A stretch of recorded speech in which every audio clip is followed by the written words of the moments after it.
melalui fase itu ya, sudah lalu ya. Kalau yang sekarang yang hadir ini ada yang berbagai level usia, ada yang masih muda, mungkin masih bisa ingat kembali pada fase-fase usia seperti itu apa saja yang terjadi. Nah, usia 12 tahun ke bawah itu critical area kita belum berfungsi dengan maksimal. Sehingga setiap apa yang ditanamkan oleh orang tua berupa didikan, berupa perkataan tentang siapa kita, itu kita langsung menangkap, merespon, dan itu masuk di dalam pikiran kita, kemudian kita hidupi dan kita memaknainya itu sebagai sebuah kenyataan, realita. Nah, walaupun tidak semua ya hasil didikan dari orang tua itu semua itu berdampak positif, bisa juga berdampak negatif. Nah, termasuk di fase usia parubaya ini, nanti kita akan melihat kenapa ada orang yang mengalami krisis, tapi ada yang tidak.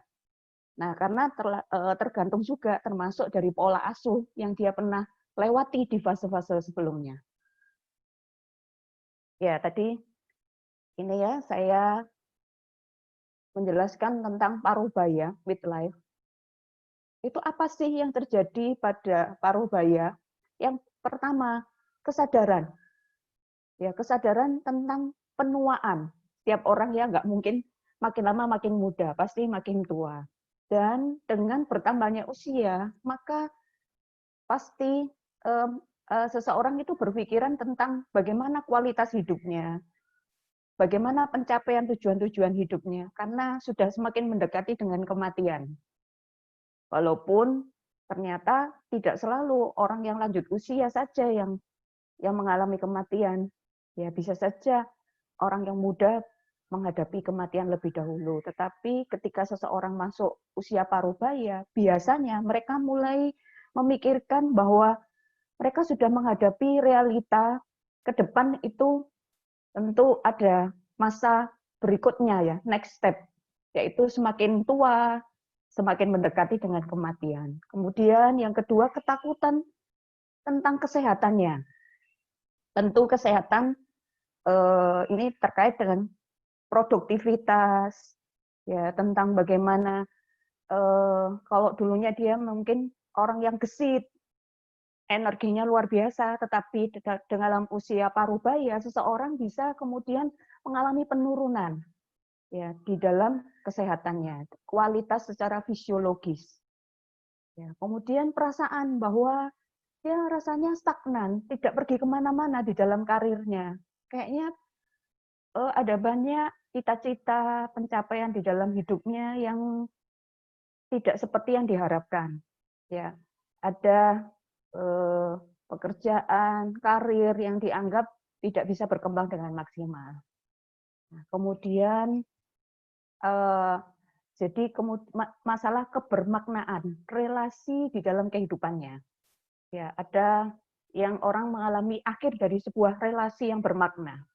Ya, contohnya ada orang yang di usia ini sudah memasuki sekian tahun pernikahan, tapi ternyata relasi dengan pasangannya semakin tidak baik gitu ya. Kemudian ada masalah-masalah tertentu, krisis tertentu kalau itu di dalam sebuah pernikahan dan krisis itu terjadi selama beberapa waktu, maka itu semakin menyebabkan krisis di usia parubaya ini semakin ini ya meningkat gitu ya. Jadi itu sebabnya di usia ini ada orang yang sudah puluhan tahun menikah, ya kemudian ternyata terjadi sebuah perceraian gitu ya, karena ternyata mereka mengalami krisis ya, jadi ketidakbahagiaan di dalam pernikahan atau kalau dinilai dari aspek psikologi berdasarkan teori kepuasan pernikahan, ternyata ada aspek-aspek di dalam pernikahan yang membuatnya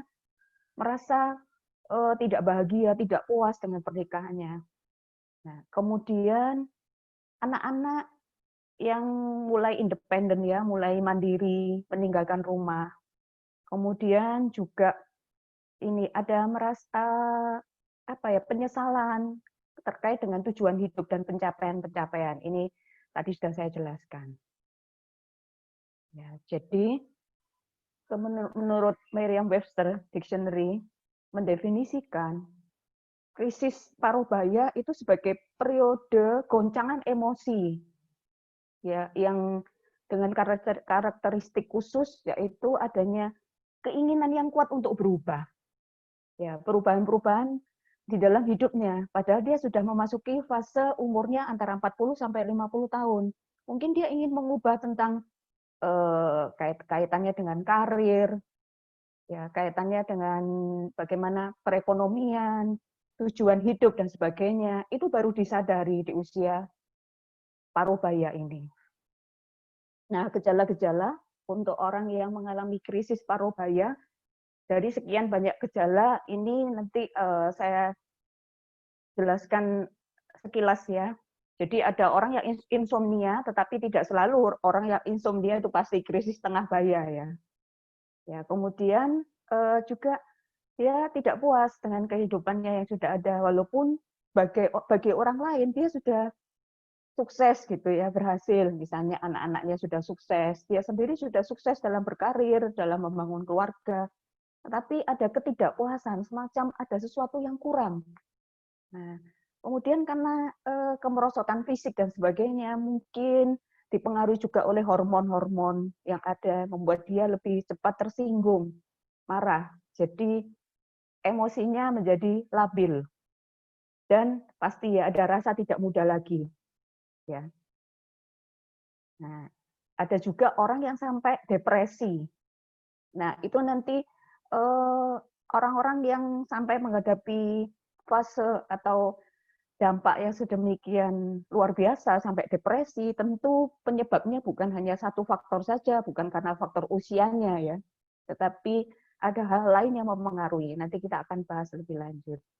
Merasa kesepian.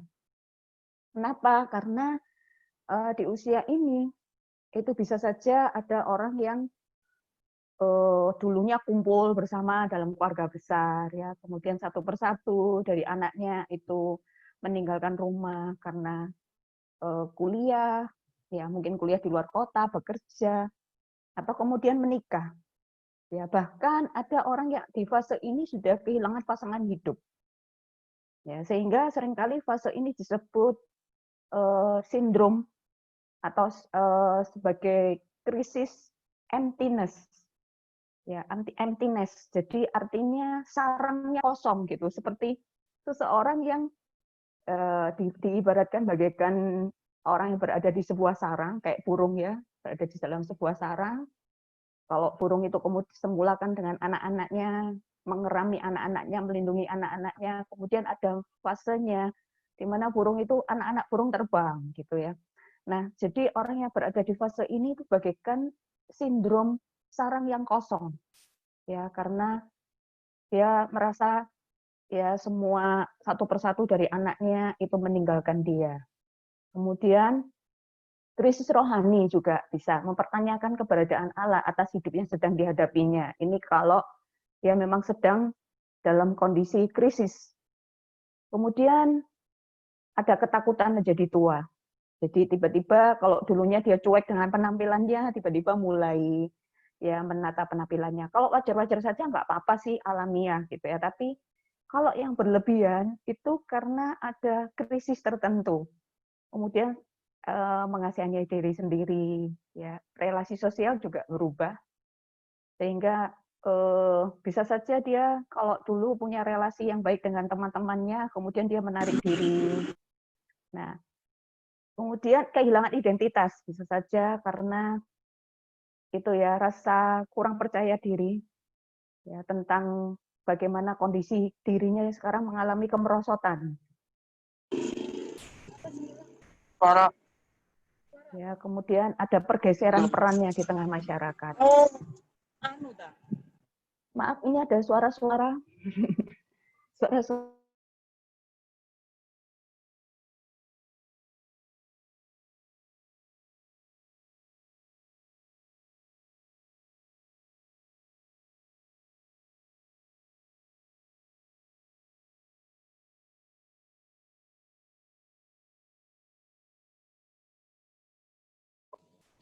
Pak Admin, itu Ibu Susannya kok malah di-mute ya, jadi nggak kedengaran suaranya, Pak, tolong.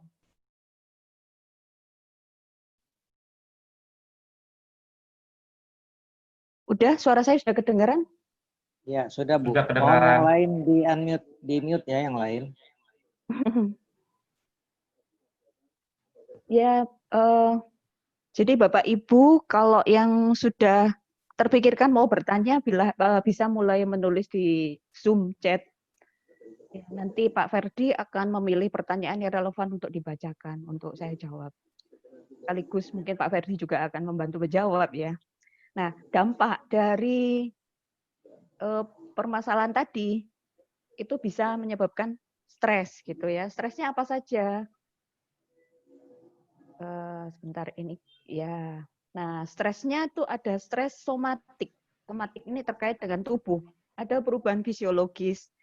Ya, jadi karena penurunan ini ya kualitas secara fisik berdasarkan usia ya, misalnya mata gitu ya.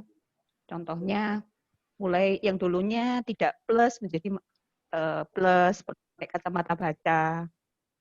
Kemudian pendengaran, panca indera, pokoknya semua mengalami penurunan. Sensitivitas terhadap sentuhan, dan sebagainya.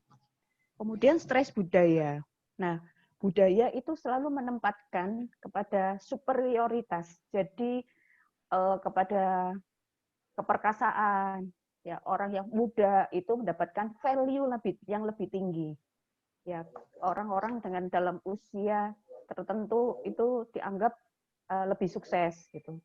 Nah, stres ekonomi itu terkait dengan mungkin menurunnya dari pemasukan, penghasilan karena terkait dengan itu ya, mungkin ada orang-orang yang sudah menghadapi masa menjelang pensiun atau bahkan sudah pensiun. Nah, sehingga ada stres tersendiri secara ekonomi.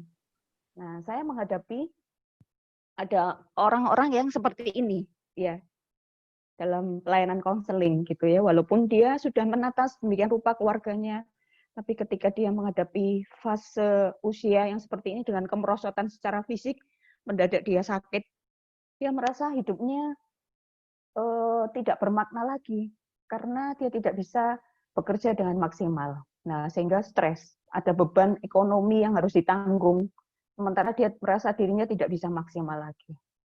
Stres psikologis itu misalnya bisa karena kematian pasangan. Kalau menurut penelitian, stres yang tertinggi adalah rankingnya yang paling tinggi itu karena kematian pasangan hidup. Ya, walaupun ada stres yang lainnya, ya merasa kehilangan masa muda yang dianggap tidak bermakna, ya, ada kebosanan, mulai boring dalam kehidupannya, termasuk terhadap pernikahannya. Nah, ini ya, jadi tadi krisisnya itu bisa karena merasa emptiness, ada kehampaan dalam hidupnya. Ya, kemudian bisa merasa itu tadi kekosongan dalam keluarganya, emptiness seperti sindrom sarang kosong. Kemudian post power syndrome. Nanti tentang post power syndrome ini saya akan jelaskan lebih detail lagi. Ya, jadi post power syndrome ini terkait dengan orang yang kehilangan pekerjaan, sudah memasuki masa pensiun, atau dia tetap bekerja, tapi pekerjaannya tidak sama seperti yang dulu. Dulunya misalnya dia sangat orang yang sangat energik dengan berbagai macam pekerjaan, bahkan mungkin workaholic. Nah, kemudian karena penurunan kualitas fisiologis, fisiknya agak menurun, maka sebagian dari pekerjaannya dilepas. Ya, sehingga dia mengalami post power syndrome. Andropos ini terjadi untuk laki-laki, kalau menopause perempuan. Kalau andropos itu mungkin jarang dibahas ya, karena dampaknya memang tidak sama seperti menopause. Kalau andropos ini dialami oleh laki-laki yang secara hormonal mengalami penurunan dalam kualitas atau produksi testosteronnya. Tetapi untuk pria itu masih punya kemampuan reproduksi sampai lansia. Ya, berbeda dengan wanita. Ya, kalau wanita yang menopause itu dia sudah tidak mampu bereproduksi, tidak bisa mengandung lagi. Nah, problem kesehatan dan penuaan ini juga problem yang tersendiri tadi ya, tanggung jawab ganda. Orang pada usia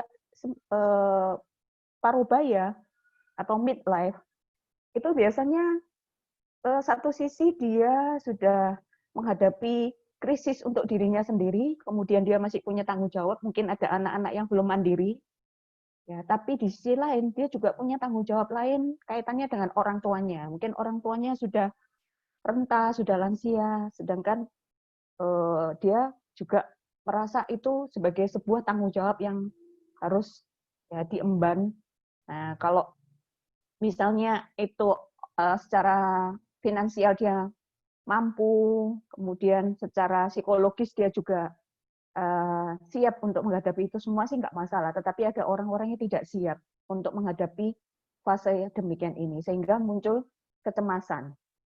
Ya, kecemasan terhadap banyak hal, banyak aspek, kekhawatiran-kekhawatiran tentang apa yang akan terjadi ke depan. Nah, gejalanya apa? Untuk post power syndrome ya ini ya, untuk orang yang kehilangan pekerjaan. Mungkin kita stereotipnya selalu ya, oh ini untuk laki-laki. Padahal bisa saja dialami oleh perempuan. Ya, karena kalau dulu kan pembagian peran, laki-laki itu yang bekerja, ya tugasnya tugas eksternal. Kalau perempuan itu tugas domestik, itu pembagian jadul ya zaman dulu. Kalau zaman sekarang itu kan perempuan juga punya tugas domestik maupun tugas bekerja juga. Nah, jadi ada perempuan juga yang di usia ini mungkin mengalami penurunan kualitas pekerjaannya. Nah, sehingga dia juga mengalami post power syndrome. Tapi memang utamanya, tanggung jawab utamanya dalam pekerjaan itu biasanya diemban oleh laki-laki, sehingga post power syndrome selalu dikaitkan dengan laki-laki. Contoh ya, gejalanya untuk orang yang post power syndrome itu misalnya sedih terus ya, merasa cemas, ya sering tiba-tiba dia jadi cengeng gitu, jadi melo. Padahal dia dulunya sebenarnya sifatnya bukan orang melo gitu. Kemudian jadi mudah tersinggung, kehilangan daya tarik kegiatan rutin. Kalau dulunya mungkin ada banyak hobi yang dia bisa lakukan, hobi olahraga, badminton, dan sebagainya. Kemudian membuat dia setelah di usia ini tidak bersemangat lagi untuk melakukan aktivitas lain. Ya, sehingga dia lebih banyak menarik diri dari lingkungan sosial. Ada insomnia, kehilangan nafsu makan, kehilangan konsentrasi, dan muncul perasaan bersalah. Loh, kenapa kok ada rasa bersalah? Mungkin ada itu yang terkait dengan berbagai hal peristiwa yang terjadi yang sebelumnya, yang diharapkan seharusnya bisa lebih dari itu. Pencapaian-pencapaiannya dianggap tidak maksimal. Nah, kalau terkait dengan perempuan yang sudah menopause, ini ketika saya bertanya ya kepada orang-orang yang mengalami ini, karena saya belum pada sampai fase ini ya, itu mereka itu rata-rata, jadi menurut penelitian juga ada yang mengalaminya lebih awal ya. Kalau di Indonesia sekalipun rata-rata yang mengalami menopause ini usia 51 tahun. Tapi saya ketika bertanya kepada orang-orang tertentu gitu ya, ada juga yang mengalami menopause-nya pada usia 45 tahun. Ya. Jadi pokoknya mendekati umur 50 tahun. Nah, ada yang justru umur 40 tahun. Saya kaget, saya tanya, loh kenapa? Nah, ternyata ada berbagai faktor ya, faktor kesehatan, ada juga faktor yang mungkin dia ada bawaan ini ya juga penyakit tertentu di rahimnya, ya masalah ovariumnya. Nah, ada juga itu dikaitkan dengan pertama kali dia haid itu umur berapa, semakin cepat datangnya maka semakin cepat berakhirnya gitu. Nah, ini terkait dengan bagaimana ketika seseorang mengalami menopause, ini perempuan yang menopause maka dia tidak bisa lagi bereproduksi. Nah, jadi dampak dari perubahan hormon itu maka bisa membuat adanya hot flash namanya ya. Jadi rasa panas yang sangat, kemudian berkeringat di malam hari, kemudian suasana hatinya buruk ya, selain bisa saja insomnia, kecemasan yang akut, ya kemudian ada berbagai macam senyawa kimia yang menyebabkan dia suasana hatinya berubah, suasana hatinya buruk. Kemudian juga ini ya kulitnya terasa kering, ya ada nyeri otot, nyeri sendi, terus tulangnya lebih rapuh, beresiko osteoporosis juga rentan terhadap jantung, penyakit jantung dan stroke. Ya, ketika saya membaca secara medis, kenapa perempuan itu resiko penyakit, jadi gini ya, laki-laki lebih beresiko terhadap penyakit jantung.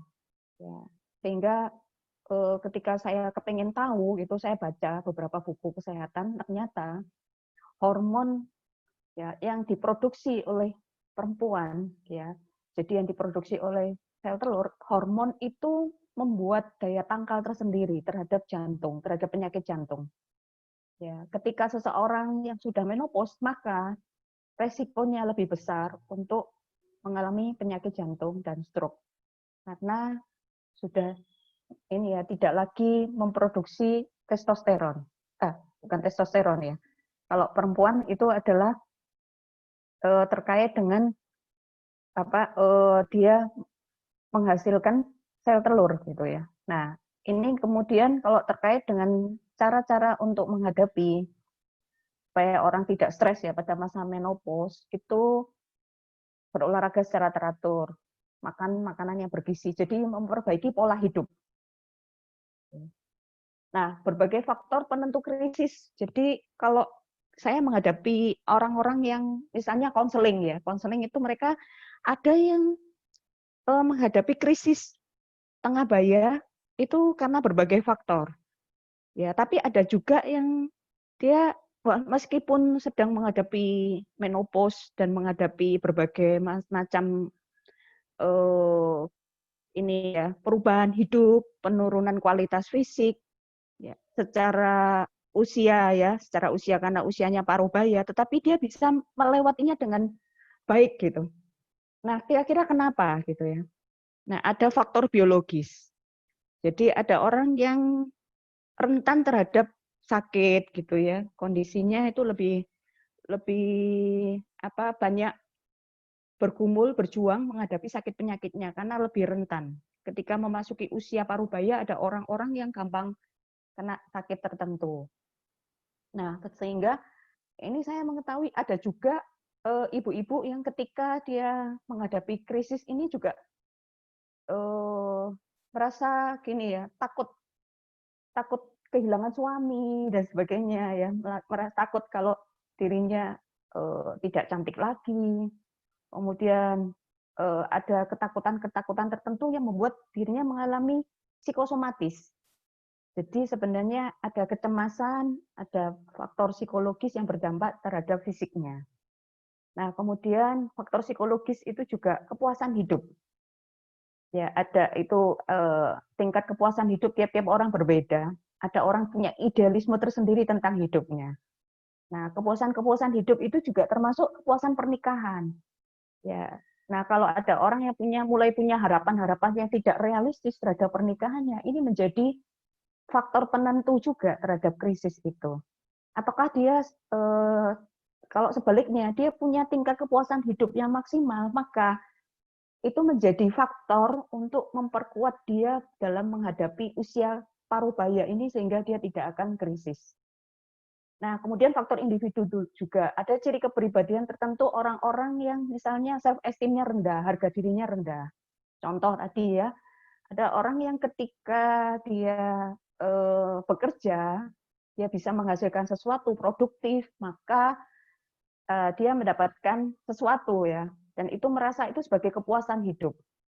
Ketika dia sudah berhenti bekerja, maka dia merasa ada sesuatu yang hilang. Karena value hidupnya ditentukan dari sejauh mana kebermaknaannya dikaitkan dengan pekerjaan. Nah, ada orang yang juga merasa bahwa harga dirinya atau value di dalam hidupnya ditentukan dari apa kata orang lain. Ya, ketika dia mengalami krisis karena tidak lagi dipuji oleh orang lain dan sebagainya, tidak ada pencapaian sesuatu yang berarti, maka dia menjadi krisis. Jadi ada kepribadian tertentu yang seperti itu, ada juga orang-orang yang rentan terhadap stres. Ya, jadi ada pribadi-pribadi yang misalnya kalau dikatakan tipe A dan sebagainya, itu yang rentan terhadap stres dan depresi. Nah, coping itu juga dari tiap-tiap orang itu berbeda. Ada orang yang mampu mengatasi kesulitan-kesulitan krisis-krisis yang terjadi dalam hidupnya secara adaptif. Ya, tapi ada juga yang maladaptif. Ya, maladaptif itu seperti ini ya Bapak Ibu. Jadi misalnya ada orang yang ketika menghadapi masalah dia pelariannya malah ke suatu hal yang negatif. Contoh ya, ada orang yang dulunya bukan perokok. Ya, kemudian karena dia mengalami krisis, kemudian dia melarikan diri dengan merokok. Awalnya mungkin dia merasa ini sebagai sebuah cara untuk dia mengatasi krisis yang terjadi. Namun itu ternyata maladaptif. Kenapa? Dengan merokok itu adalah menyebabkan justru kesehatannya akan terganggu kemudian. Karena orang yang berperilaku maladaptif, dampaknya tidak terjadi sekarang. Terjadinya dampaknya baru dia rasakan 15 tahun sampai 20 tahun mendatang. Sehingga dia merasa, oh nggak apa-apa.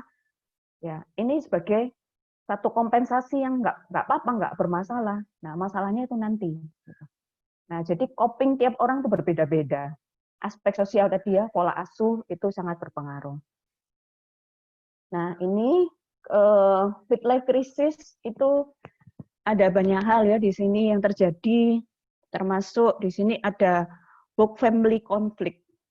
Ya, jadi atau work life balance. Jadi antara kehidupan berkeluarga juga dengan pekerjaan. Nah, itu harus ada keseimbangan. Ketika seseorang misalnya lebih mengutamakan pekerjaan, maka ya ada krisis tertentu yang bisa terjadi terkait dengan keluarganya, dengan pernikahannya. Ya, terkait dengan banyak hal ini ya, persepsi diri, aktualisasi diri dan sebagainya, ada bermaknaan hidup. Nah, itu semua saya tuliskan di sini ya, ada respon atau coping strategi. Coping itu cara menghadapi, strategi cara menghadapi supaya tidak krisis, atau kalau yang sudah krisis bagaimana caranya gitu. Nah, aspek spiritual tentu ini terkait dengan spiritualitas, relasi kita dengan Tuhan. Ya, kalau seseorang di setiap episode hidup itu selalu menghadapi problem gitu tadi ya, ada perubahan-perubahan, ada problem-problem tersendiri, tetapi ketika seseorang punya relasi yang kuat dengan Tuhan, punya spiritualitas yang baik, paling tidak itu mampu menangkal walaupun ada faktor-faktor lain, ada faktor psikologis, sosial, fisiologis dan sebagainya. Kemudian kebermaknaan hidup. Ya, value hidupnya ditempatkan kepada apa? Kalau kebermaknaan hidupnya dia peroleh dari relasinya dengan Tuhan. Dia tahu bahwa tujuan hidupnya itu sebagaimana yang Tuhan kehendaki untuk dia sampai saat ini, dia sudah berkarya, sudah melakukan yang terbaik semampunya gitu. Maka dia akan merasa ada rasa bahwa oh, hidupnya itu sudah cukup bermakna. Ya, tetapi kalau orang yang responnya maladaptif, ya, maka dia merasa bahwa hidupnya itu tidak berarti. Nah, gratitude itu penting, ucapan syukur. Ya, bahwa ucapan syukur itu kita bisa miliki dalam hidup ini ketika kita punya relasi yang kuat secara spiritual ya dengan Tuhan, tapi juga ada aspek psikologisnya ini gratitude. Jadi kalau salah satu yang bisa kita lakukan ketika kita menghadapi stres gitu ya, maka salah satunya itu dengan mengucap syukur, dengan membuat jurnal syukur. Setiap hari apa yang patut kita syukuri ya dalam hidup. Walaupun tidak semua ya yang kita harapkan itu terjadi dalam hidup ini, tetapi ada hal positif yang masih kita bisa syukuri dalam hidup. Contohnya sekarang ya kondisi pandemi gitu ya, ada orang yang menghadapi udah krisis secara pribadi, krisis ekonomi, krisis relasi personal dengan keluarga gitu. Tapi apakah dia masih bisa mensyukuri ada hal-hal yang positif yang masih dia miliki, termasuk dia masih bisa hidup, masih bisa berkarya. Kemudian aspek psikologis, kesadaran diri, self awareness. Ya, aware terhadap diri sendiri. Aku ini sedang menghadapi apa sih? Jangan ditolak. Nah, seringkali ada orang yang menekan perasaannya, di-repress, karena menganggap bahwa oh ini perasaan yang tidak sewajarnya. Ketika seorang merasa ada sesuatu yang salah dengan dirinya, ada perasaan-perasaan yang tidak menentu, perasaan kecewa terhadap diri sendiri, terhadap banyak hal situasi hidupnya dan sebagainya, itu perlu disadari. Setelah disadari, maka kemudian dicari apa penyebabnya. Kemudian perlahan tapi pasti ya dicari solusinya. Tapi itu dimulai dari self awareness. Jadi termasuk menyadari perasaan apa yang dimiliki, jangan direpress, jangan ditekan, tetapi bagaimana dia menerima perasaannya dan kemudian dipulihkan. Ya, penerimaan diri itu penting. Ya, mungkin seringkali orang mengharapkan orang lain saja, termasuk apresiasi, ya, apresiasi dari orang lain. Nah, kita perlu mengapresiasi diri kita sendiri. Ya, jadi ada hal-hal yang sudah kita lakukan yang merupakan upaya yang terbaik yang sudah kita berikan. Atau belum maksimal sekalipun ya, kita mengapresiasi diri kita sendiri. Jangan mengharapkan selalu dari orang lain. Karena untuk orang yang menghadapi krisis pun, ketika dia mengharapkan orang lain, maka krisisnya itu bisa berkepanjangan. Ya. Yang bisa memulihkan terutama itu dimulai dari dirinya sendiri. Ya memang punya pengharapan kepada Tuhan, tetapi secara pribadi setiap individu punya tanggung jawab, punya kemampuan untuk beradaptasi dengan segala situasi. Nah itu makanya perlu resilience. Ya, ini ada coretan-coretan ya di slide-nya. Mungkin ada yang kreatif atau sampai ngantuk-ngantuk dengerin webinar ini sampai mencoret-coret. Nggak apa sih ya. Nah, ada jadi resilience itu kemampuan untuk krisis lentur. usia itu. Kenapa? Kenapa? Krisis usia makanya dicoret-coret. Iya. Mungkin ada yang kreatif Pak itu ya Pak. Nah, resilience itu orang yang lentur. Jadi ada apa ya kemampuan untuk beradaptasi. Kalau orang yang tidak lentur, maka setiap kali ada menghadapi perubahan, dia nggak siap, dia tidak mampu beradaptasi. Nah, sehingga perlu kesadaran mindfulness, hidup pada saat ini, jangan hidup di masa lalu. Ada orang yang selalu khawatir, selalu menyalahkan diri sendiri, tidak pernah bahagia, tidak pernah puas dengan apa yang ada. Karena apa? Selalu berkata dari masa lalu dengan yang penuh dengan kegagalan, dengan peristiwa-peristiwa buruk. Kita tidak bisa kembali ke masa lalu. Tapi masa lalu itu bisa diambil hikmahnya. Memang dengan belajar masa lalu, sejarah hidup kita itu tidak bisa kita pungkiri. Ya, itu bagian dari sejarah hidup. Tapi kita bisa mengambil hikmahnya untuk kita berkaca dari masa lalu. Kalau hal-hal yang baik kita syukuri, hal-hal yang buruk jangan sampai terjadi lagi. Secara manusia kan kita mengupayakan itu. Tetapi ada hal-hal yang tidak bisa kita ubah sehingga kita patut menerimanya. Nah, sehingga kita perlu kesadaran mindfulness hidup untuk saat ini. Jangan takut tentang masa depan yang belum tentu terjadi. Ketakutan manusia itu kadang-kadang muncul dari pikirannya sendiri, dari perasaannya sendiri, padahal belum tentu terjadi. Ya, perlu moving forward. Jadi melangkah maju ke depan. Karena hidup ini terus berubah. Segala sesuatu pasti berubah. Ya, jadi yang sudah pasti itu adalah perubahan itu sendiri.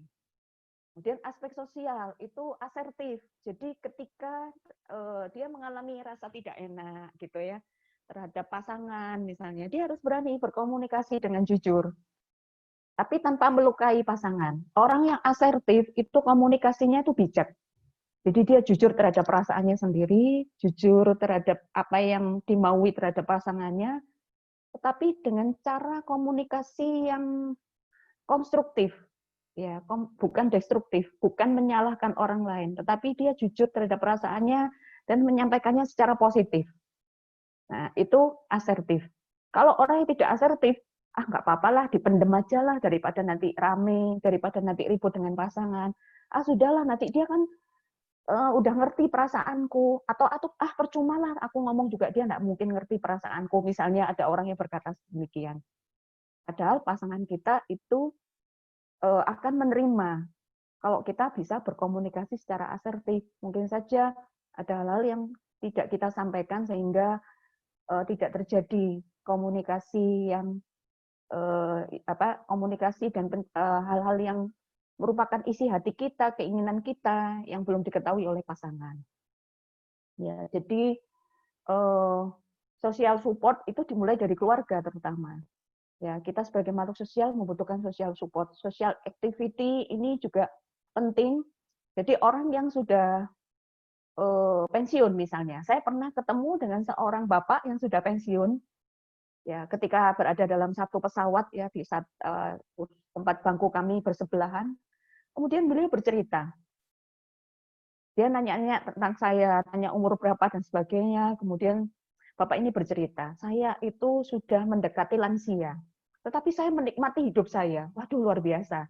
Bapak ini bercerita dia pernah mengalami krisis, ya, tetapi dia akhirnya berbalik arah, dia berupaya mengisi hidupnya dengan social activity, ya, dengan hal-hal yang berarti, ya, dengan banyak kegiatan sosial sehingga dia terbang itu ya ke Jakarta untuk melakukan aktivitas sosial dengan komunitasnya sesama umur yang mendekati lansia. Nah, kemudian mengisi banyak kegiatan dengan ini ya yang berarti bermakna. Juga ada me time, menikmati hobi yang dulunya tidak bisa dilakukan pada waktu masih aktif bekerja gitu. Nah, aspek fisiologis itu lifestyle, gaya hidup yang sehat. Ya, kalau udah tahu bahwa dia punya kecenderungan darah tinggi gitu ya, harusnya kan menghindari makanan-makanan yang menjadi pemicu untuk tensinya makin naik gitu. Kemudian berolahraga, melakukan relaksasi, jangan hidup itu selalu serius terus ya. Sekali waktu perlu humor, sekali waktu perlu relax gitu. Aspek finansial itu memang persiapan secara ekonomi. Ya, jadi ini kaitannya dengan orang yang sudah berkeluarga kan punya tanggung jawab terhadap keluarga ya. Jadi ada perencanaan yang matang dalam aspek finansial. Ya, walaupun tidak harus targetnya harus seperti ini gitu, harus semua tercukupi. Tapi paling tidak orang yang bersyukur, mensyukuri hidup itu bisa puas dengan apa yang dimiliki. Ya, oke, ini saya sampai di sini dulu ya Pak Ferdi, saya kembalikan kepada Pak Ferdi karena udah terlalu banyak saya ngomong, Pak. Saya lupa sampai berapa menit tadi ya. Oke, saya kembalikan. Mungkin Pak Ferdi mau sharing dulu atau tanya jawab, dipersilahkan, Pak. Terima kasih. Baik. Baik, terima kasih Ibu Susan. Ya, Kasih aplaus dulu Ibu Susan. Kita dari yang biasa. Nah, Bapak Ibu, setahu saya ya Ibu Susan, usia parubaya itu atau midlife itu usia peralihan juga ya Bu ya. Kalau dulu kita mengenal masa puber itu usia peralihan, nah midlife ini juga usia peralihan. Iya. Tapi kalau puber itu orang nunggu-nunggu ingin 17 tahun ya kayak dulu ya. Waduh, kapan nih saya umur 17 tahun? Orang seneng gitu ya mau menghadapi masa puber, tetapi memasuki masa transisi yang dari 40 ini justru orang banyak yang nggak mau. Kenapa? Karena masa transisi yang midlife ini justru semua mengalami penurunan ya. Kalau dulu masa puber itu semua sedang mengalami peningkatan, nah sekarang sesuatu rasanya turun. Salah satu krisis usia madya ini atau midlife ini kan orang ingin kembali ke masa mudanya ya, khususnya. Makanya heran kalau ada orang-orang yang usia midlife itu kayaknya rajin berolahraga, jadi penampilannya dia mulai rawat lagi kan. Kayak puber kedua gitu. Kayak puber kedua gitu ya. Kayak puber kedua gitu. Jadi karena saya takut menghadapi masa 40 sampai 60 ini gitu. Semua menurun, kesehatan, ekonomi, semua itu menurun. Nah, saya kira terima kasih sekali lagi untuk Ibu Susan untuk materinya. Selanjutnya ini ada beberapa penanya nih, Bu Susan. Oh iya. Ada beberapa rekan yang memberi komentar. Ya. Coba saya cek dulu. Nah, yang pertama ini ada yang beri komentar. Bentar.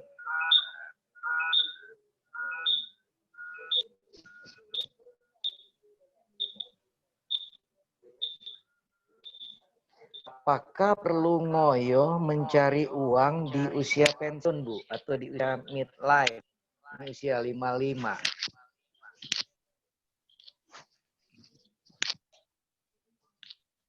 Kenapa? Iya Pak, Ini gimana Pak? dari Pak Paulus Irawan. Pak Paulus Irawan menanyakan apakah perlu ngoyo mencari uang di usia pensiun, usia 55 tahun. Langsung saya jawab Pak ini Pak. Gimana tuh? Langsung Langsung saya aja jawab ya. satu-satu, Bu. Silakan, Bu. Ya Pak Irawan ya tadi. Terima Iya. kasih Pak Irawan untuk pertanyaannya. Jadi sebenarnya kalau sekarang ini makanya kan dari setiap ada peserta itu ada yang dari berbagai macam fase usia ini ya. Saya tahu ada mahasiswa yang masih ikut gitu ya. Nah, itu bagus sebagai satu pengetahuan untuk mempersiapkan diri karena setiap orang akan memasuki fase ini. Nah, apakah umur 65 tahun ke atas itu harus bekerja? Nah, itu hidupnya punya perencanaan pada masa usia produktif, masih muda, dia sudah giat bekerja, sudah bisa menabung, sudah mengatur keuangan dengan baik, maka umur 65 tahun tidak perlu ngoyo. Kita belajar dari orang di luar sana ya, orang bule ya. Orang bule itu usia 60 tahun itu sudah bisa mereka jalan-jalan, menikmati hidupnya gitu ya dengan pasangannya. Isinya cuma rekreasi dan sebagainya gitu. Kenapa bisa seperti itu? Karena dia sudah mempersiapkan diri sejak muda gitu ya. Sejak muda dia sudah banyak menginvestasikan secara finansial untuk persiapan di hari tua. Nah, seharusnya itu yang kita pelajari saat ini. Tapi kalaupun seandainya sudah terlanjur terjadi, ada orang yang ketika dia sudah menginjak usia 65 tahun tadi terpaksa harus bekerja, maka seharusnya dia juga belajar mendelegasikan. Kalau dia punya anak, maka dia kan kalau tidak ada orang tua yang tidak mau jadi beban untuk anaknya. Paling tidak dia mencari nafkah untuk dirinya sendiri. Jadi anak-anak sudah diajar untuk mandiri kan tentunya. Nah, itu sih kalau menurut saya seharusnya tidak perlu ngoyo. Kecuali dia sudah masih punya banyak hutang karena ada kesalahan planning, penataan keuangan di masa muda, itu beda lagi. Gitu kira-kira jawaban saya, Pak Ferdi. Iya, makasih, Bu Susan. Mungkin karena kita ini budaya bekerja ya, Bu ya. Kenapa, Pak? Jarang, mungkin karena kita budaya kerja kita. Bukan sehingga kita ada masa-masa pensiun kan.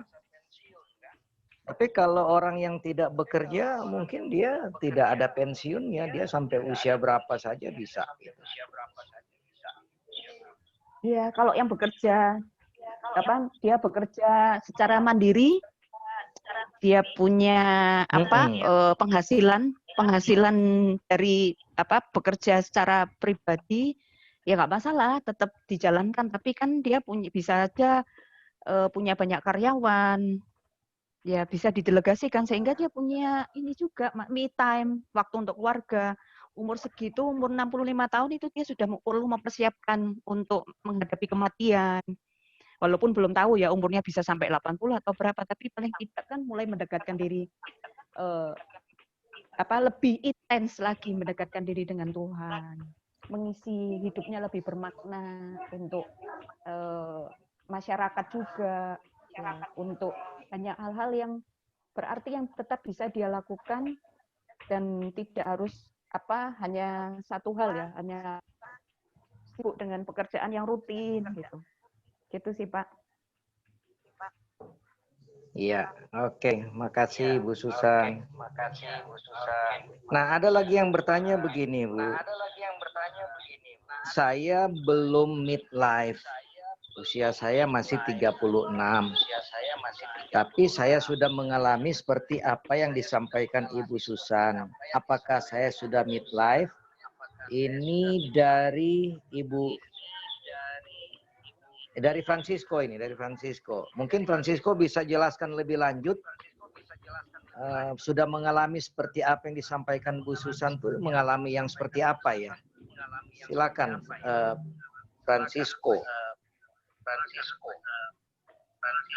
Saya lebih kurang tahu ya. Saya pernah sedikit banyak lah tahu mengkonseling yang bersangkutan ya. Jadi saya bisa tahu maksudnya kira-kira seperti apa gitu. Sharingnya enggak formal sih gitu ya. Beliau sharing-sharing gitu. Kemudian saya bisa tahu peristiwa apa saja yang sudah dialami dan sudah terjadi dalam hidupnya. Jadi kalau orang di usia before 40 ya sebelum 40 sudah mengalami seakan-akan sudah ada midlife crisis gitu, sudah midlife crisis padahal dia belum midlife gitu. Masih menuju ke sana. Nah, karena saya juga itu ya belajar dari tiap-tiap individu tuh ada mengalami banyak proses hidup. Ya, setiap orang itu tentu unik gitu ya. Kalau Pak Francisco ini ya menghadapi problem ketika parenting ya. Jadi masa dia masih kecil, masih kanak-kanak, dia memiliki keluarga yang tidak bahagia.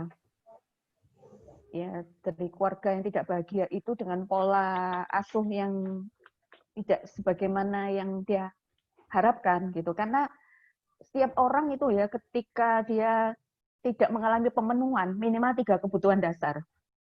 Ya, kebutuhan untuk dikasihi, kebutuhan untuk rasa aman, dan kebutuhan untuk otonomi, aktualisasi diri.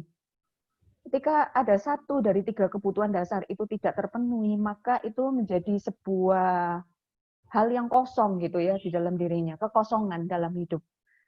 Nah, itu titik tolaknya dari situ sih kalau saya melihat dari Pak Francisco. Kemudian berlanjut ya. Di masa sekarang, mungkin dia kembali melihat, merefleksi hidupnya di masa lalu yang tidak bahagia, terus kemudian itu dampaknya sampai sekarang, karena pola asuh yang dia terima dan sebagainya. Kemudian dia sendiri menjadi individu yang akhirnya idealis, perfeksionis gitu. Jadi yang bisa dilakukan adalah yang pertama tadi, mindfulness. Ya, jadi sadar bahwa sekarang hidup di masa kini, jangan selalu dihantui oleh masa lalu. Karena kita tidak bisa kembali ke masa lalu. Jadi berdamai juga dengan masa lalu, berdamai dengan diri sendiri, termasuk berdamai dengan orang tua yang sekarang masih Tuhan masih kasih kesempatan untuk berdamai gitu ya. Karena orang tua juga mungkin dia sendiri juga produk dari pola asuh yang salah oleh orang tuanya ya, jadi oleh generasi sebelumnya. Jadi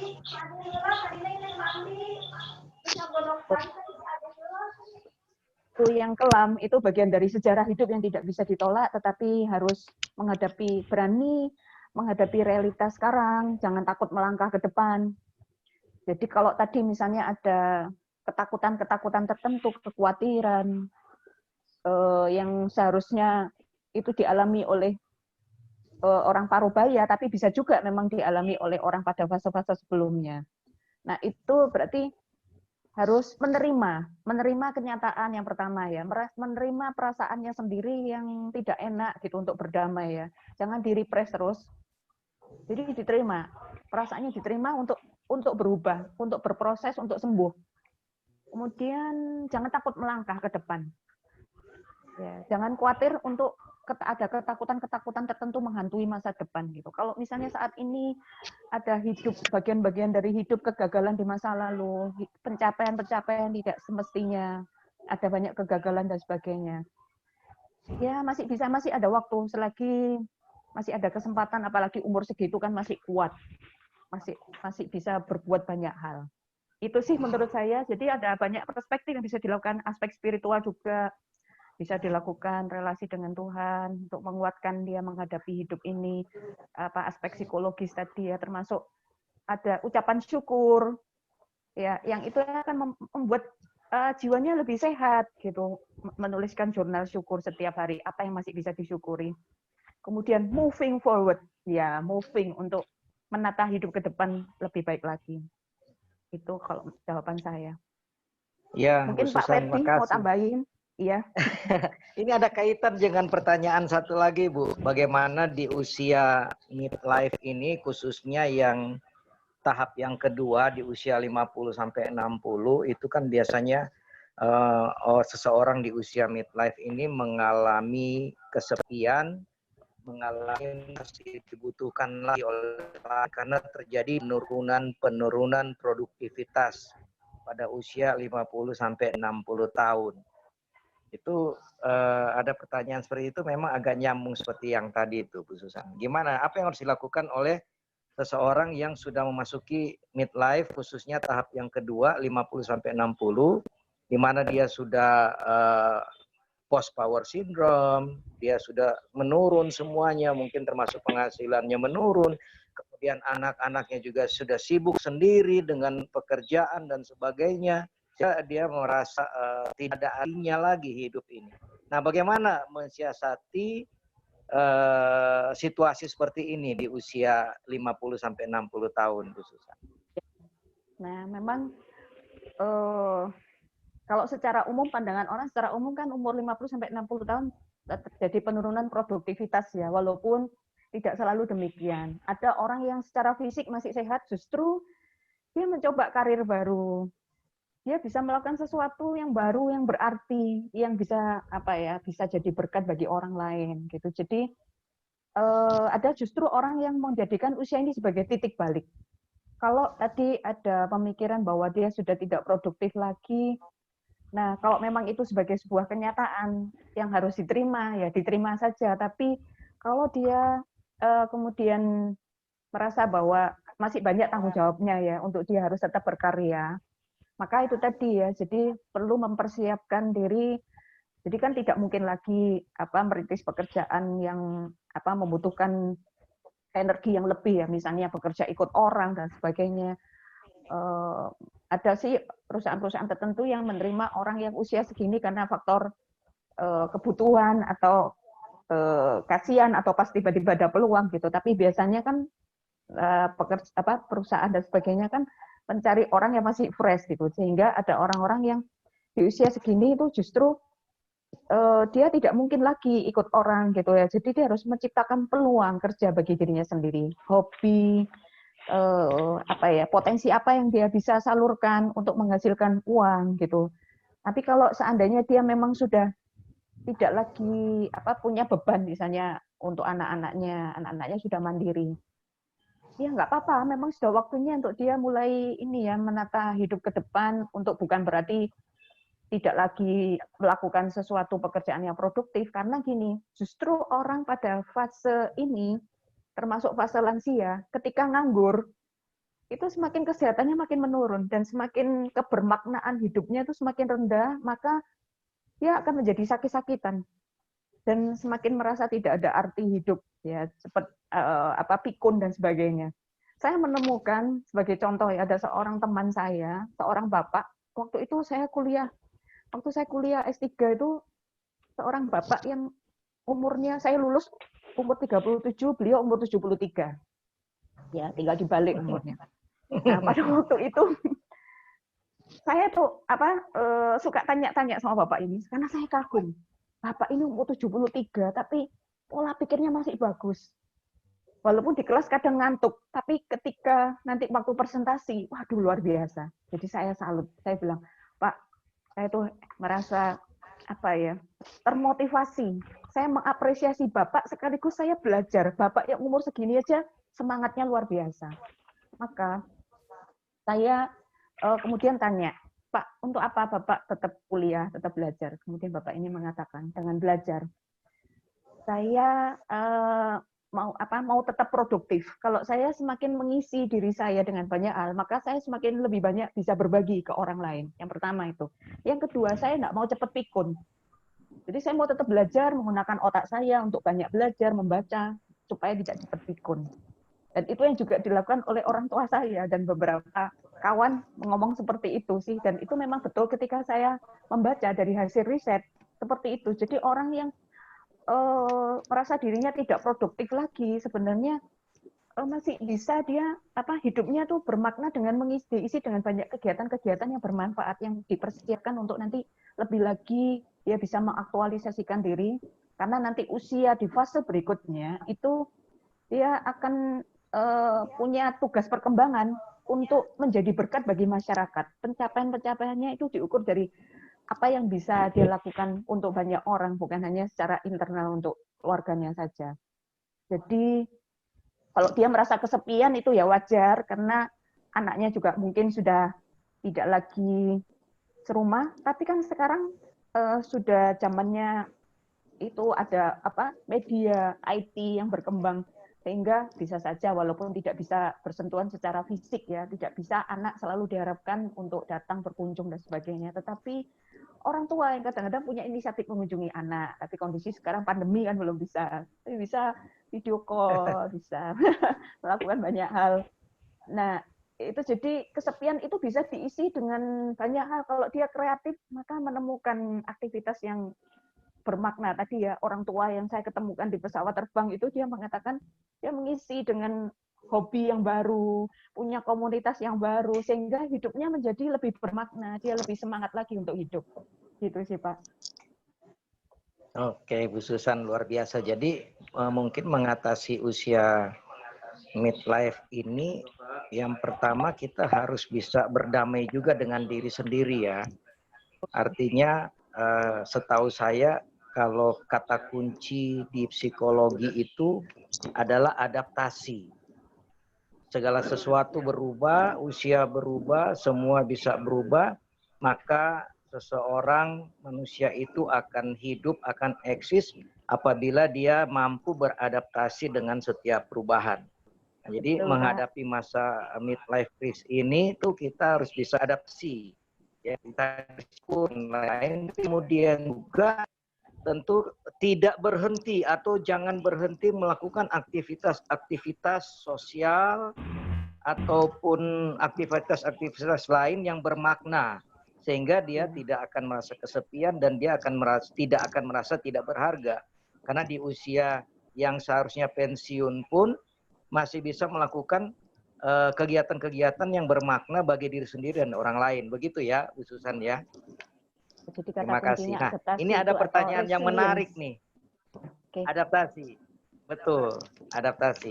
Nah, ini ada pertanyaan yang menarik nih. Ada yang bertanya begini. Sebentar ya. Bagaimana dan apa yang harus dilakukan menghadapi pasangan yang terlalu cemburu atau membatasi pasangan di masa midlife? Waduh, ini gimana ini Bu Susan? Mengatasi, memang di usia midlife ini ada termasuk krisis usia ini kah, merasa cemburu terhadap pasangan atau mulai merasa takut kehilangan pasangan atau bagaimana nih? Silakan, Bu Susan. Jadi itu kan bisa karakteristik tiap individu memang berbeda-beda ya. Memang ada orang yang memang pada dasarnya dari sejak usia berapapun ya dasarnya cemburuan misalnya gitu ya. Karena posesif terhadap pasangannya. Tapi ada juga yang dulunya misalnya nggak posesif. Sekarang tiba-tiba di usia ini menjadi posesif. Nah, itu berarti ada sebuah krisis. Ya, itu sebagai sebuah tanda ya, sinyal bahwa pasangan ini sedang menghadapi. Nah, jadi kalau seperti itu berarti pasangannya itu harus sadar ya bahwa ada sesuatu apa yang terjadi. Mungkin karena pasangannya satunya masih energik, masih sehat gitu ya. Khususnya apalagi kalau masih jauh gitu. Atau perbedaan usianya nggak jauh, tapi yang satu misalnya pasangannya itu tadi secara fisik dia sudah tidak sekuat dulu.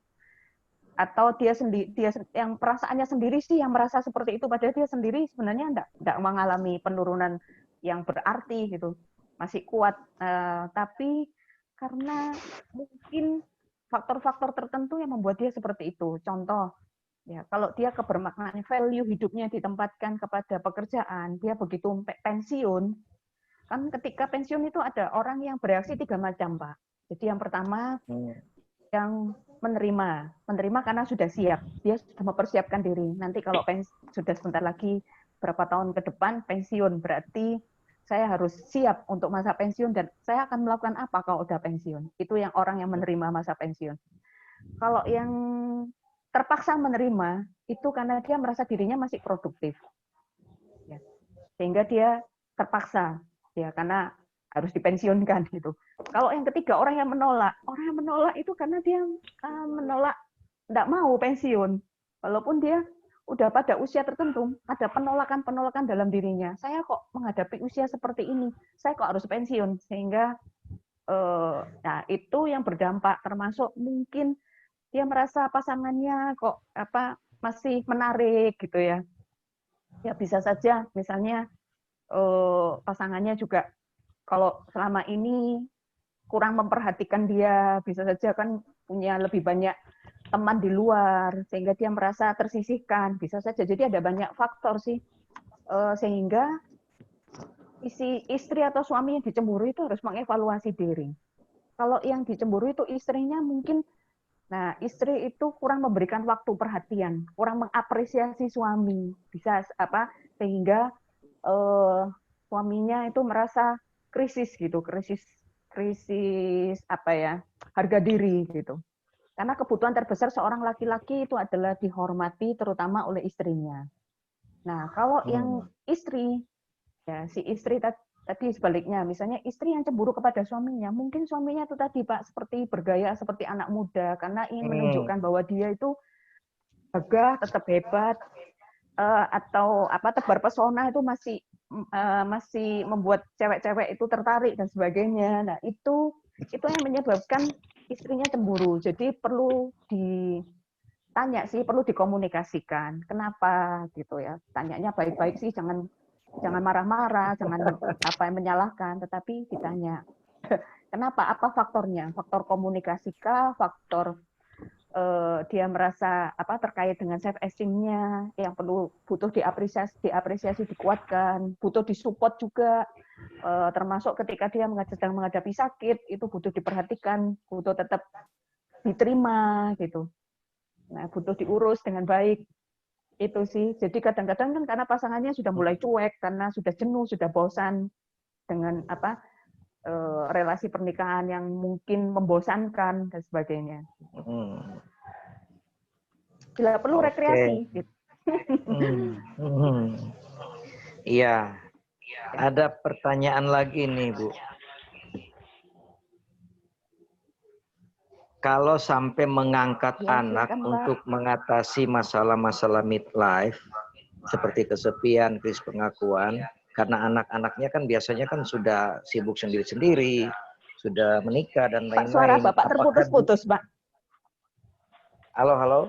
Ya. Iya, suara gimana? Bapak tadi terputus-putus. Iya. Kalau sekarang gimana, Bu? Ya, sudah jelas. Ya, jadi ada pertanyaan bagaimana ketika menghadapi midlife ini, krisis-krisis ini dengan jalan keluar mengangkat anak. Karena anak-anaknya sudah kerja, sudah menikah, sehingga mungkin kita yang di usia midlife ini merasa kesepian sehingga mengambil atau mengangkat anak. Apakah itu jalan keluar yang baik atau bagaimana? Itu ada pertanyaan seperti itu. Ya. Kalau solusinya seperti itu dan dia usianya misalnya dari usia sekarang tuh dia masih bisa produktif gitu ya, tidak ada beban, anak-anaknya sudah mandiri dan sebagainya. Kalau asalkan kesepakatan bersama ya nggak masalah gitu. Tapi itu kan tentu hasil pemikiran ya, dipertimbangkan dengan pasangan ya, termasuk hasil diskusi bersama ya.